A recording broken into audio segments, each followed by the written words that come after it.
Welcome to Little Birdie Podcast. I'm your host, Nick Heathcote. I'm joined by Samantha, Jane, Todd. How are you, Sammy? Feeling good, and yourself?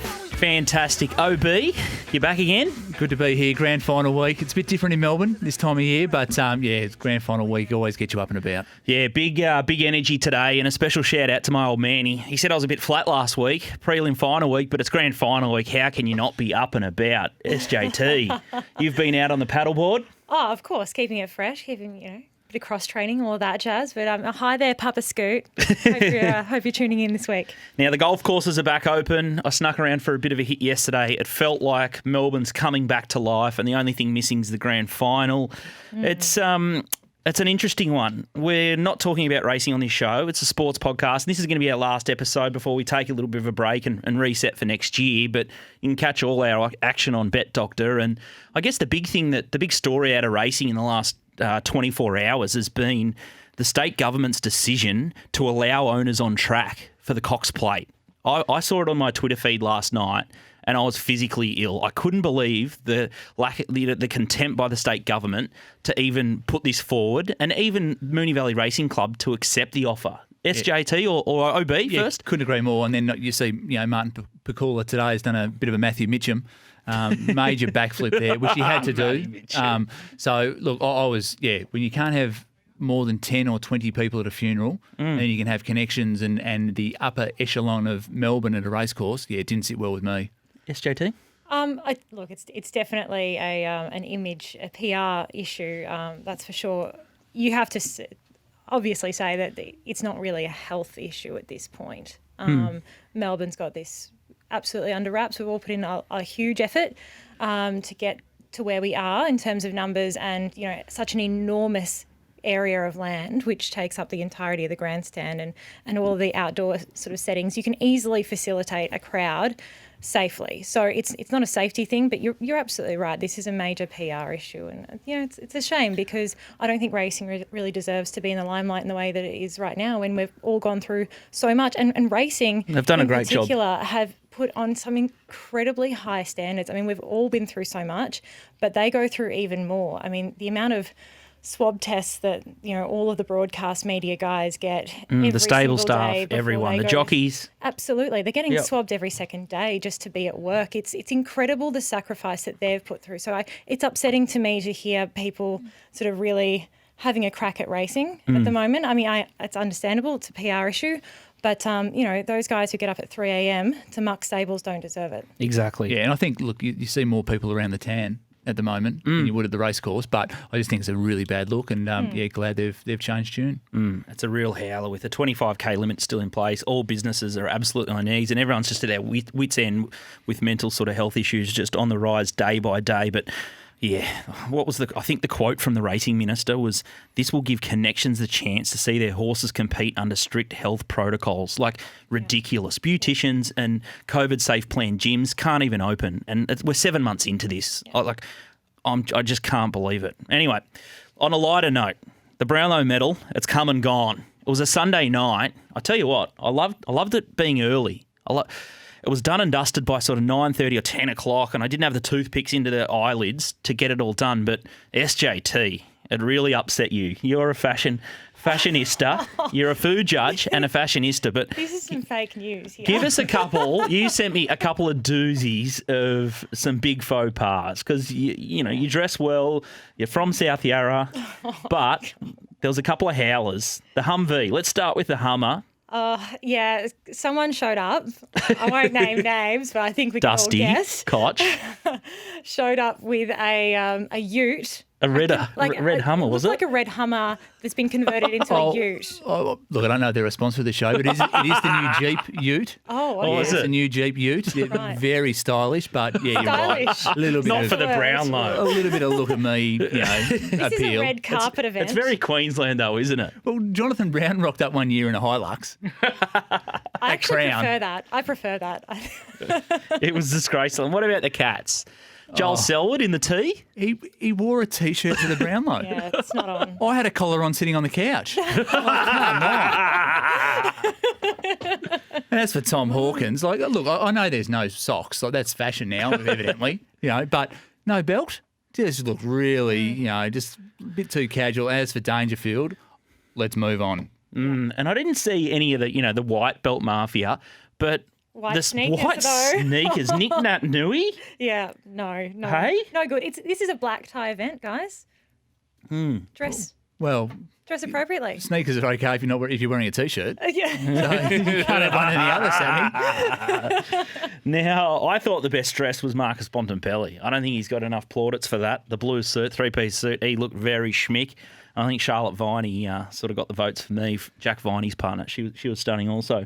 Any best dress for you, Sammy? I think a lot of the ladies put in, a lot of effort and they look gorgeous. They always do, yeah. No, Savannah Lyons for me, partner of Jared. And then Jared had the matching pink tie as well. So, look, I'm a bit disappointed, Scooty, that you didn't come to me first for the fashion advice. You went to Sam, but that's okay. I'll lesson take that. learned. Yeah. Lesson learned. Now, this week's show, we're going to do the review for Port Adelaide, Richmond, and especially Port Adelaide season. We'll give them a score on the report card from Cam and from Dowse. We've got the Brisbane Lions and Geelong game. Wow, it was probably a surprise upset for some. And then we'll preview the AFL Grand Final with the Tigers and the Cats. We get all the odds from topsport.com.au. And in the NRL, wow, as South supporters, all three of us, it come down to the last few minutes of the game, and Adam Reynolds, a.k.a. Ren Diggity on Insta, he did some great work on Insta, so follow Adam Reynolds on Insta. The 40-20 kick, he had his toe over the line. It was a heartbreaker for all of us. I didn't cope. Yeah, I thought it was a bit like cricket. I thought you just had to have some part of your foot behind the line, but I was wrong. I was celebrating. I thought, here we go. We're in the big dance. It wasn't to be. We're going to review the Storm and the Raiders, the Penrith Panthers South game, and we'll mark their respective report cards for the losers. We'll preview the Storm and the Panthers. I tell you what, Nick Tedeschi will be up and about grand final week. And I can't wait to hear his take on the leaking of the Daily M's.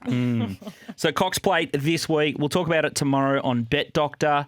If you're having a bet tomorrow, or you're trying to do the form tomorrow for the Cox Plate, Sammy, the database you'd use. Well, you've got to head to puntingform.com.au, surely. You've got an account? Of course I do. You started to look at all the sectional data and the benchmarks.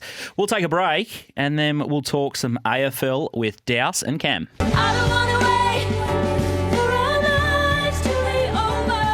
Welcome back to Little Birdie. It's Sammy, Scoot and OB, and we're about to talk some AFL with none other than Ian Dawson. Dawson's Creek theme. Dowso, welcome back. Oh, thanks very much, guys. Can you believe it? It's the last one of the year. Grand final's here. It's gone just like that. It's at times the year has seemed so slow, and then you wake up one day and it's grand final day. It's very exciting. You'll be crying yourself to sleep till February for next season, won't you? What will you do? Massive withdrawals.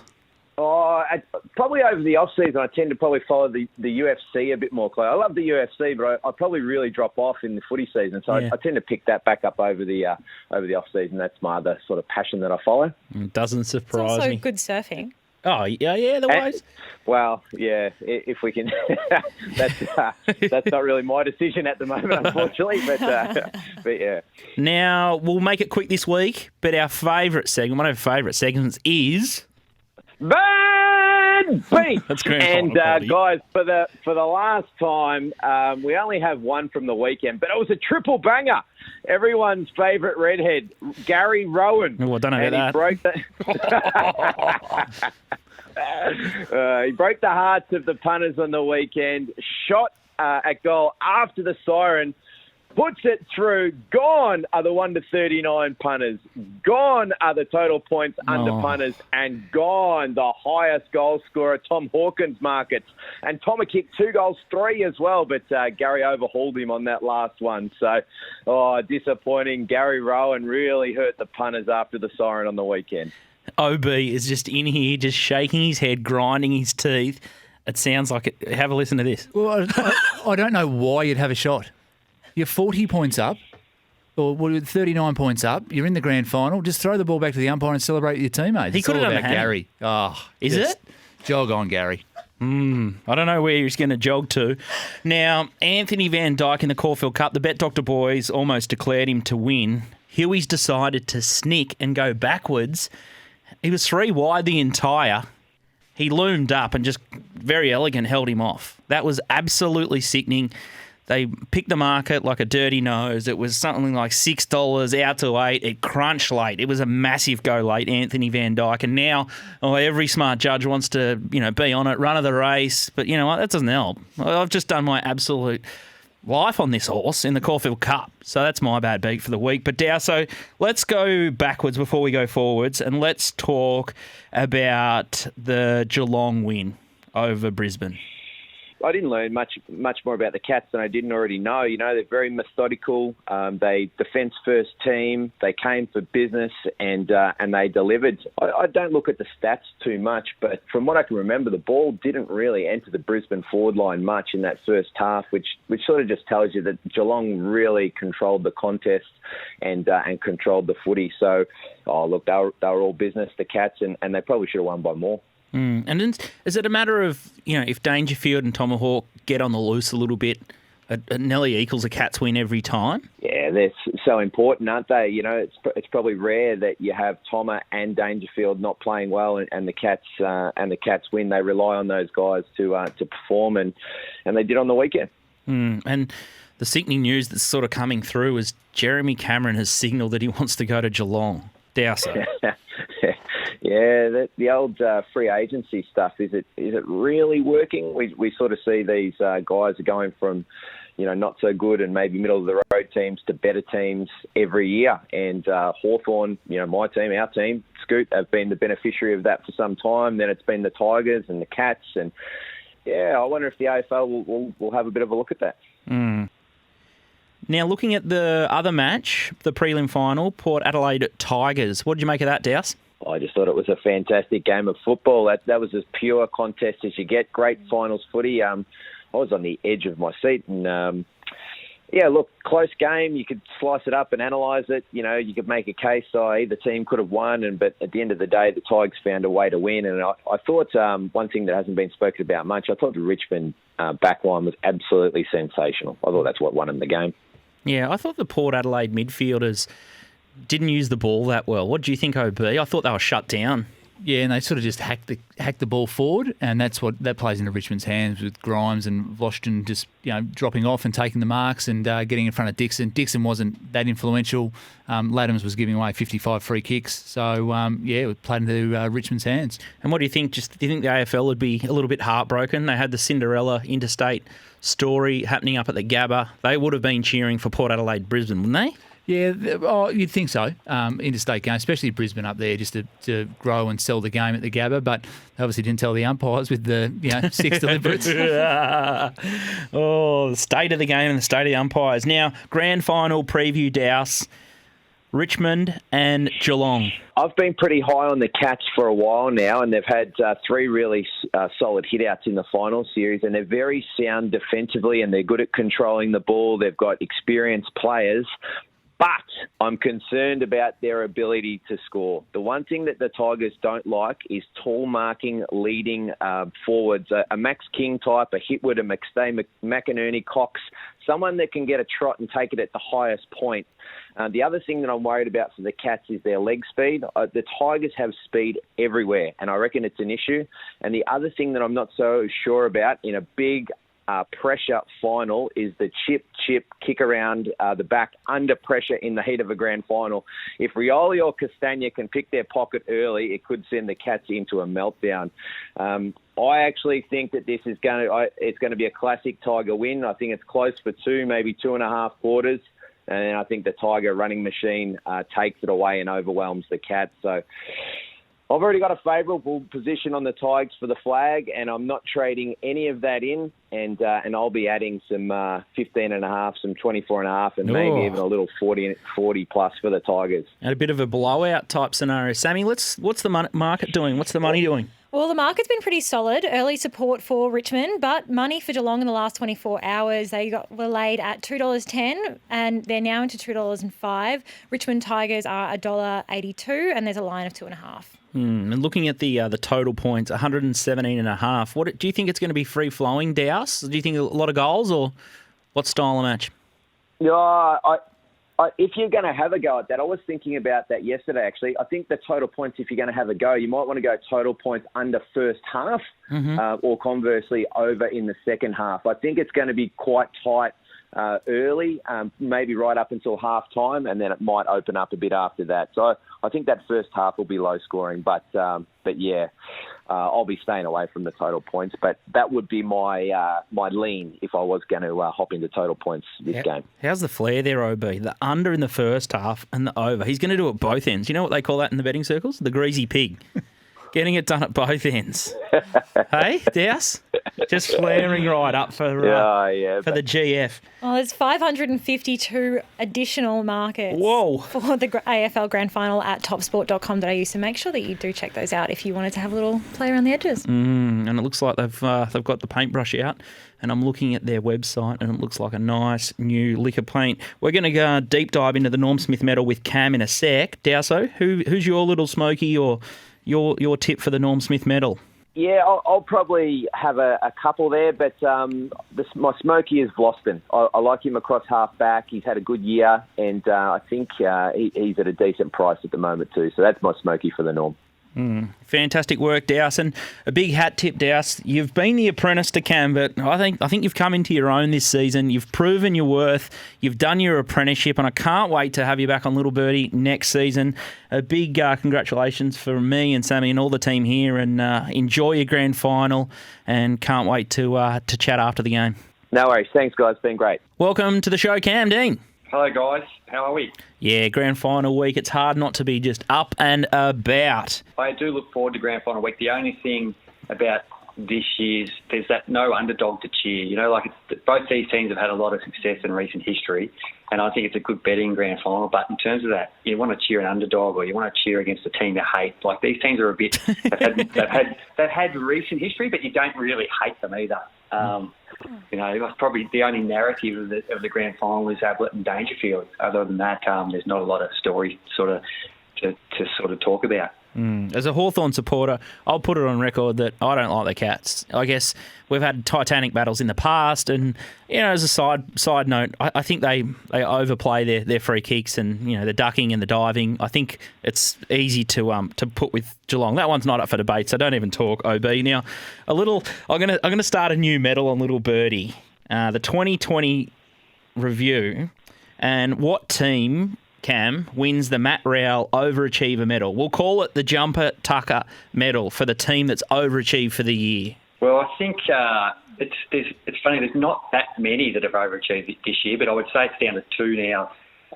St Kilda, they did quite well to finish in the final six, and I think the Cats, now that they've made the grand final with their ageing list, I'd have to say they've been the overachiever of the year. And then what about the Underachiever Award? We might call that the Victorian Government Award for 2020 AFL season. Who's underachieved? Who was the biggest stink job for the year in the AFL? Well, they're queuing up here, really, aren't they? Adelaide and North Melbourne both had howlers. Your boys, the Hawks, were touted to win the premiership by you guys at one stage, and they had a shocker. 5 wins, and then Melbourne, they should be in the finals. But I would have to say Adelaide probably is the team. Yeah. And we've heard from Dowso. He thinks the Tigers will be too quick, too much leg speed, tall timber up forward will also hurt the Cats' defence. Do you lean that way? Yeah, I do, and I don't know how much Geelong have really improved from this 17, 18, 19 when they failed in the finals. They've still got quite a similar list, and a lot of their guys are a bit older. Ablett, Selwood. I don't know whether you heard Selwood on the Brownlow count saying he was a bit tired, and that sort of makes sense. And Harry Taylor, if it's a little bit slippery, it suits the Tigers as well. So yeah, I'd be leaning to the Tigers in this grand final. And looking especially at that price. Yeah, you think they're over the odds. Interesting. And then the Norm Smith medal, these sort of side markets, you just love to splash around in those like you're out in the surf. So to try and shed some light on the Norm Smith medal, it feels like, I said this off air before, it feels like about 4 years ago that Dustin won the medal last year, and the stat man, OB, and Sammy have corrected me. How many medals he won? So he's won 2. So if everyone living under a rock, including Scoot, he could be the first 3-time winner of the Norm Smith. Yeah, it's a great betting event, the Norm Smith. I think it's more intriguing than betting on the grand final. a big part of it for me is it's different to the Brownlow in that you can get people winning that aren't just midfielders. I think historically 37% of the winners have been backmen. So backmen have a chance. And a big part of that is probably dependent on the voting panel, which they haven't announced yet. But the voting panel sort of is one. It comes from, I think they select 5 people out of ex-media and ex-players. And if you get players that are backmen, they're going to lean towards backmen. Or if you get media identities that are a little bit obscure, like they don't like to go for the obvious, then it can affect the way you look at it from a betting perspective. They haven't announced that yet, but that's brilliant insight. In saying that, it's crazy. This is how good Cam is. He leaves no stone unturned. He even considers the panel that elects. And if you got a little grotty defender back there, bias, my God, unreal. Hey? That's unreal. That's blown Sammy's mind here. So we look to the panel. We see Stephen Silvani, Chris Mew. We'll jump right on Dave Asprey. Yeah, that's right. That's right. You look for those angles, but.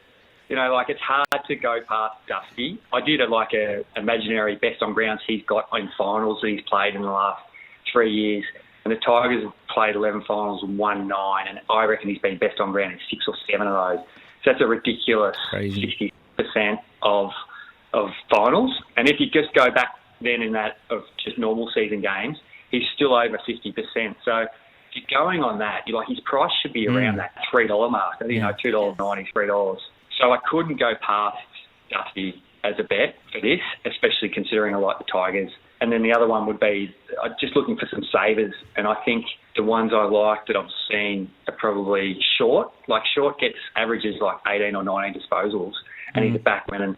And they do give it off to him to kick long goals. So if he gets 1 or 2 of those and gets 18 or 19 disposals, he's a chance. And I think he's a really big price out there. And then probably Edwards. I think Edwards didn't have a great game last week, so that he's sort of blown out in the market a bit too much. And I really like Edwards. I think he's capable of getting a BIG, and he's got them. He's missed a lot of this year, but he was really good the week before. I think he had 20 and kicked 2. They're sort of the ones I'm looking at for Richmond. And then the one from Geelong, if I was looking at a player from Geelong, is Guthrie. I think he's had a really good season. I think he got lots of BOGs in the Brownlow. He stands out.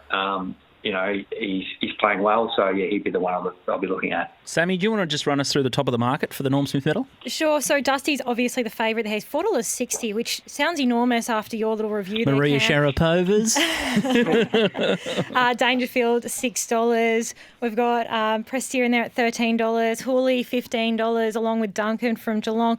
A couple of those ones that you mentioned, so Shots, $51, Edwards, $21, and the one that's been specced a little bit out wide was Sam Menegola, which OB sort of mentioned off air. Do you want to talk about that? Yeah, I think when he plays well, the Cats play well. I think the wingman at the Gabba that can get up and back sort of catch the eye, and I think he didn't poll that well in the Brownlow. So I also think that sometimes the judges think, he didn't poll that well. Feel a little bit sorry for him. There's another little vote for him. So Sam Menegola for mine. $26 into 18. Little sympathy, a little bit of a cuddle. For Sam Menegola. I think Shai Bolton's a big impact player, and he plays well on the big stage. I think he was great up in the NT. He got it done there, and he's just an excite machine. If he can come out and kick 3 or 4 goals, I think he's a roughie to upset Dusty. Now, Cam, there's got to be more side markets. Top Sport have got 552 markets on the AFL Grand Final outside the obvious betting markets. What else you got for us? Yeah, well, I was having a bit of a look before at any time and to kick 2 or more, and I found a few in the 2 or more goals market, and I backed him last week, Danger, and they won by 40, and he played forward all day and he didn't kick a goal, but I'm still going to go again, and I think Danger at to kick 2+ goals at 360 is quite decent, and also with Dusty to kick 2 or more at 340, I think they're both quite decent prices. They're big finals players. They've been, playing forward. I think Dusty starts in the centre bounce and then goes forward, and Danger does sort of similar, but he was probably playing mostly forward last week. So those guys, I like them at those prices. In the big final, it's easy to cheer these big name players too. So they're pretty straightforward bets. Don't overcomplicate it. Cam, sensational work. You've been great all year. You've really mentored Barefoot. It's been amazing. I've probably stepped out of my lane here, and I've nearly said that he's lost his apprenticeship and he's nearly a qualified AFL punter. Barefoot, what do you reckon? Yeah, he's flying Barefoot, isn't he? Yeah, I agree. Yeah, he's I'm now the apprentice, I think. So, yeah. And Cam, he's the perfect tutor too. So Cam's been taking a back seat for the last couple of weeks, just letting Dowson go through the big games, and it's been great to watch. So a big thanks from everyone at the Little Birdie team, Cam, for your contribution this year, and we can't wait to speak to you next year. But enjoy the grand final. Thanks, guys. Topsport.com.au have got all the markets for the grand final. Where you're betting this weekend, Sammy? Oh, it's got to be Top Sport. They're the biggest betting bookie, so they will let you on. Make sure that you are betting within your means, though. So call Gamblers Helpline if you're concerned about yourself or a loved one on 1-800-858-858. Up next, it's Top Rope Tedeschi time. We're going to talk rugby league for the last time of 2020. Ding, ding. You're simply the best. Welcome back to Little Birdie. You are listening to Sammy, Scoot, OB, and Simply the Best. We're welcoming the best. It's Nick Tedeschi. Top Rope. Grand final week, team. How exciting. PBL, he did it. We got there. We got there. The culmination, the crowning of a king. How wonderful. Rugby league fighting king. And the timing's just amazing. The Everest fades into the background, fades into the distance, and then up comes rugby league for the coronation. It's been an incredible year, rugby league, and we've talked about the scandals. We'll leave a couple alone this week, but if there's ever been a more on-brand Pete Dally-M scandal, the leak is it. Can you believe it, Top Rope? I've been in betting for about 15 years, and the reason that you can't bet on it is because there's so many leaks. And up at Bob's, I can believe it to an absolute T. And ironically, that it was the Telegraph who leaked it on a Fox Sports production. It was peak incompetence from the. They already stuff up the Dally-M relative to the Brownlow. Gee, I'll tell you what, Aussie rules. Pretty dull sport. Brownlow night. Pretty incredible event. Oh, it is just an absolute bet fest. Just, top from this club, 3-2-1s all night. Tremendous pageantry and gambling content, but Dally-M, just an absolute joke. But some of the rorts that go on, there's a long history of rorts in the Dally-M, so I do understand why they don't bet on it. But I would like to think PVL he'll tidy up for the punters. He'll get there. He'll get there. Now, something that caught my eye was Jack White the morning after on the Breakfast News channel on Channel 9. Carl Stefanovic asked him if he deserved the medal. Carl, you're better than that. One, I'm not sure that Carl is better than that. I'm not sure that Carl is better than that at all, I think. Myself, most of Australia and his ex-wife would agree that Carl is not better than that. Oh, whack. Jack White, no, good Orange boy, so the home of champions, they say. I enjoyed how his celebration was just going and smashing a double quarter pounder and a couple of McChickens. Well done, Jack. That's how you celebrate a win. And Macca's have just launched the new chicken menu. There's a couple of different varieties of the McChicken, so that's something to sink the teeth in for the next couple of weeks. Especially, I think there's going to be a couple of hangovers, especially in New South Wales. We're struggling to have parties down here. Let's get Hall of Fame out of the way. The last couple of weeks have been fantastic. We've had Alex Johnson, the Try Machine, Brent Naden, and then the Wizard from the West, William Pike. Top Rope, lead us into the Hall of Fame this week. We have the Melbourne Cup coming up soon, and I couldn't help but think of maybe the greatest Melbourne Cup punter of all time. So we're going to go down the history books a bit, and we're going to induct probably Australia's greatest ever gambler, the great Kerry Packer. Of course, he's renowned for a couple of the great plungers of all time on Cup Day.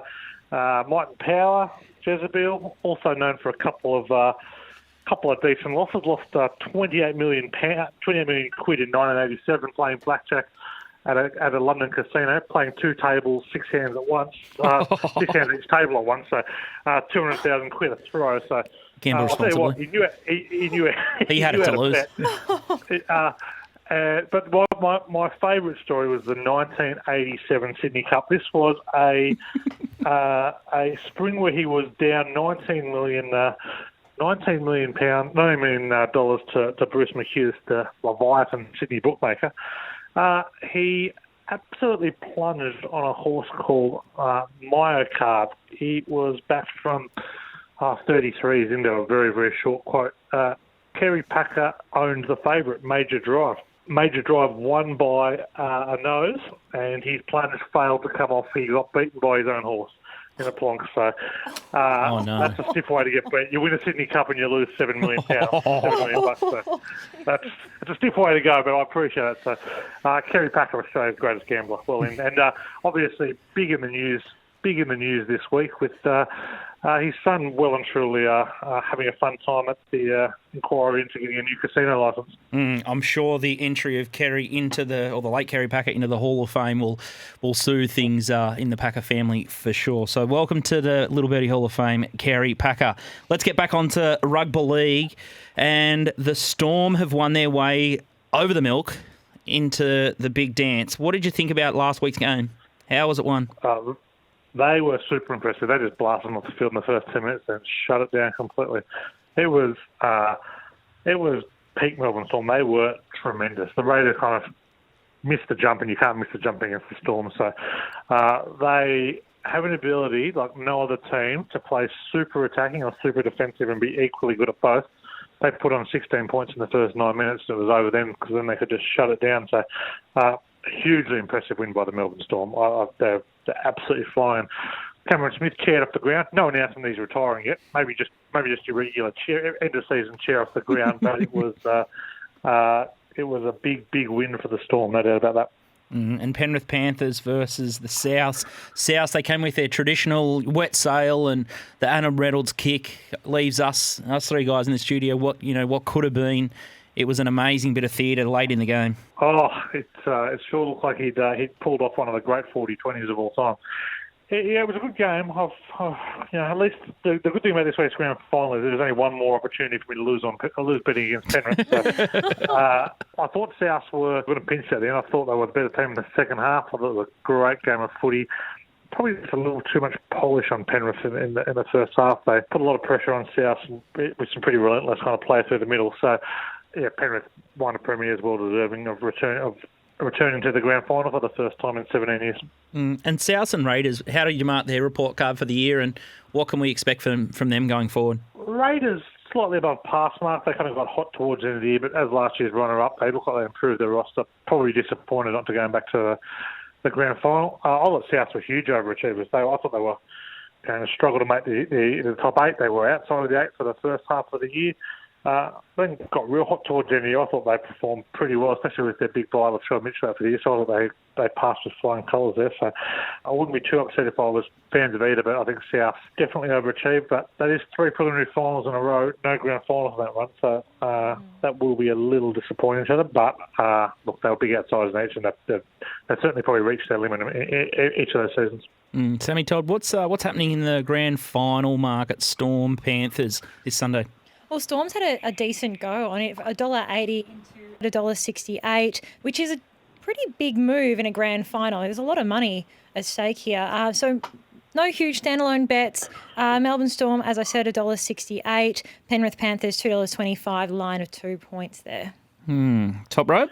Yeah, it's not going to surprise anyone having tipped the Storm for the Premiership pre-season and tipped the Panthers for the Wooden Spoon pre-season. I'll be backing the Storm in this one. But this is an insane price. Like the market's starting to adjust as well. When this game on Saturday night was decided, I marked the Storm 6-point favourite. So I'm still stunned that it's only -2 at the moment. It's Storm have grand final experience. They're better coached.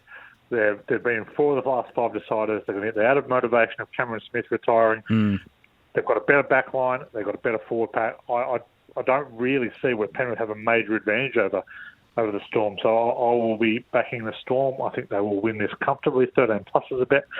And I'll be backing the Panthers under 16.5 total points. So I think there's a few good bets there for the punters. And a couple of the big punters that I am in chat groups with think that the Penrith look a bit tired from last week's game, or was it more so that South finished with the wet sail, or do you think the Panthers might be a bit fatigued this end of this season? I think they're mentally fatigued. To be honest, they're not used to being, I guess, up for so long. got a young centre. Look, the energy could come on grand final day, but I think if they get into a grind, and I have no doubt the Storm will try to put them into a grind, that's a game that's not going to suit the Panthers at all. So I tend to agree with those thoughts. So it's going to be Melbourne Storm and Richmond Tigers by the look of things. So yeah, more things change, the more they don't. What's the The more things change, the more they say the same. Yeah, that's the one. That's the one. Now, Clive Churchill medal. Let's look for some meat out on the bone, out wide. What have you got for us? There is a very clear profile of who wins a Clive Churchill medal. It is usually, there's never been a player win a Clive Churchill medal without playing international or Origin football beforehand. So that rules out a lot of players. Now, it's usually a key position player. That leaves, if you fancy the Storm, that leaves Cameron Smith or Cameron Munster. Cameron Smith has played in 8 and 7 grand finals, has never won one. Look, it's a bit of a fairy tale story, but I don't think he will get it. I think Cameron Munster, I think is around a $10, $11 quote, is outstanding value, and he will be absolutely my top bet in the Clive Churchill medal. What about the top of the market there, Sammy? Some odds from TopSport.com to you. Well, Cameron Smith is $4.50, Nathan Cleary $4.50, Munster $9.50. There's been a bit of specking for Kikau from $26 into $21. He'll be fresh. Didn't play last week. Yeah, he'll be fresh. And if Penrith win, I'd rather be looking around Cleary and going for like a Kikau. The best player / playmaker doesn't always win. Like there's been a lot of back rows winning over the last few years. You know, Luke Lewis won it. I think there's always a chance that an edge forward has gone. So the Kikau stands out. And to be honest, anyone who's ever seen New South Wales and Australian teams selected in recent years knows that these aren't the sharpest knives in the drawer. So they look for someone who stands out. So Kikau. The knock on Kikau is that no New Zealander has ever won the award, and this game is filled with Kiwis, so that could rule a lot out. Now, Top Rope, we've heard from Barefoot Punter. He likes a little bit of USC in the AFL off-season. Cam's a big surfer. We know, he basically doesn't work for the next 4 months. He's that good. What do you do in the off-season, Top Rope? Do you just look at pictures of PVL, do some more history, some deep dives into what PVL's background is? Sheffield Shield cricket. Look, I will be spending the appropriate amount of time on PVL, no doubt about that. I will be gambling incessantly on golf and playing golf, and plenty of NFL action as well. But it's definitely some dark days. Look, I'm all for a global pandemic if it'll stretch the season out until mid-November. And we'll get you for maybe a cameo session for the State of Origin series on Bet Doctor on our Thursday show as that continues right up until Christmas. But big thanks, Top Rope. You've been fantastic with your work in the Hall of Fame. A barrel of laughs, and your analysis on rugby league is second to none. And you've got your own little website there, makingthenut.com. And will you be too hungover to do a review on the NRL Grand Final? Oh, almost definitely, but that wouldn't be any different to every other column that's come out. So it'll be there. Well, it'll be there. So thanks for having us, guys. Hopefully I don't copy Anthony Seibold in the off-season, and back again in 2021. Can't wait. Thanks, Top Rope. See you guys. And betting this week, Top Sport. $2 lines. Oh, it gets better, actually. If you're feeling really confident, and you should be after listening to our show, they're willing to bet anyone, absolutely anyone. If you're a winner, they don't care. They're going to take you on. Anyone to lose $50,000 on line and total bets, and $100,000 in the last hour. Wow. So that's on the day. So $50,000 any man and his dog. James Packer on game day, and $100,000 in the last hour. So that's huge. Make sure you're gambling appropriately for your financial situation, of course. But if you're not getting on, think about Top Sport. Gamble responsibly. 1-800-858-858. Up next, SJT's favourite, US politics. The best things in life are free, but you can give them to the Welcome back to Little person Birdie. I'm your host, Nick Heathcote, joined by SJT and OB, and it's been a massive show. It's AFL Grand Final week and NRL, and we've done some big deep dives, but the big the big, I guess, bubbling cauldron at the moment is the US elections, and there's so much happening in politics at the moment. And SJT, she's sort of tricking me now. I thought she loved Trump, doesn't like Trump. I'm confused. She's a girl of mystery. Whether she just likes Trump to rev me up and rev everyone up, she's got me in a web of confusion. But what's the latest in betting, Sammy, and what's your take on what's going to happen next? Well, there's been a big move. As everyone knows, Trump got out to over $3 at certain points in betting, like not that long ago. He's now into $2.48. Joe Biden, of course, drifting off the back of that from $1.20 odd to the $1.60 that he is now. So. Seismic shift. OB? Hopefully, for the world's sake, it's not Donald. But yeah, as you said, there has been a bit of a shift in commentary lately. But I'm Joe Biden through and through. Come on, Joe, pull us out of the mess.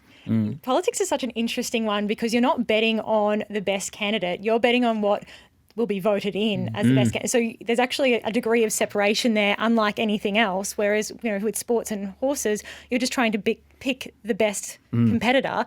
Versus this is just like your opinion on how people are going to vote, what other people are thinking. I quite like that. And who knows what Americans are thinking. Yeah, exactly. And then in terms of like depth and trading markets, you can get set for massive amounts here. Huge. Like they're the sort of world record markets. So that it's not like a horse race that's every 5 minutes, it feels like, or a sporting events where there's lots of the competitions. But in terms of depth of the market and money wagered, it seems like everyone's got an opinion and people are not scared to even hedge off their positions in finance markets. And there has been some upsets. I think Trump was an upset. Scott Morrison was an upset. So there is, the outsider can get up. Yeah, there's been huge themes of conservatives coming in. So like, Le Pen got pretty close. We've had, Brexit. We've had a lot of conservative sort of revelations throughout the world lately.